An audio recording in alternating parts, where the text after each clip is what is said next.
Les entrepreneurs ne sont pas les sauveteurs du monde, ils sont l'avenir du monde, mais pas uniquement. C'est-à-dire qu'ils doivent, avec le reste de la population, créer une nouvelle dynamique industrielle, commerciale, une nouvelle dynamique technologique.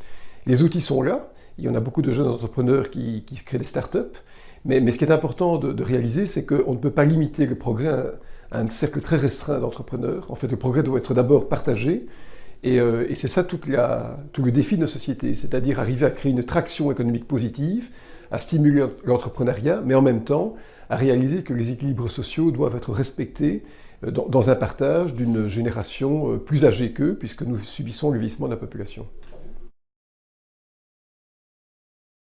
Nous sommes vraiment à un point de rupture de l'humanité. Certains disqualifient cette révolution digitale au motif qu'elle est moins importante que d'autres révolutions préalables, comme le fait d'avoir domestiqué l'énergie, d'avoir construit l'automobile, ou même d'avoir imaginé le chemin de fer. Je ne crois pas. Je crois que cette révolution est fondamentale parce que des processus sont modifiés, simplifiés, métamorphosés, amplifiés, et qu'aujourd'hui, on peut toucher quasiment à l'esprit humain, alors qu'avant, la mécanisation touchait essentiellement le corps de l'individu. Donc aujourd'hui, nous sommes à un point de rupture, de discontinuité, et en fait les jeunes qui entrent dans ce monde ont un avenir qui est même impensable pour les personnes plus âgées, et donc c'est un monde de paradigme qui est effectivement décalé.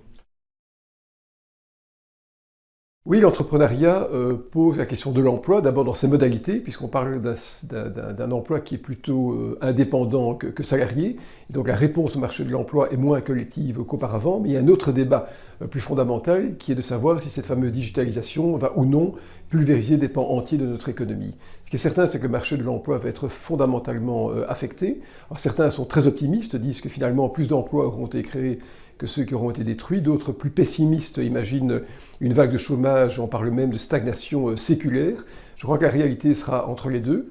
C'est quasiment une évolution qu'on qualifie de schumpeterienne, c'est-à-dire qu'on innove et puis on détruit, on est dans cette zone grise entre les deux.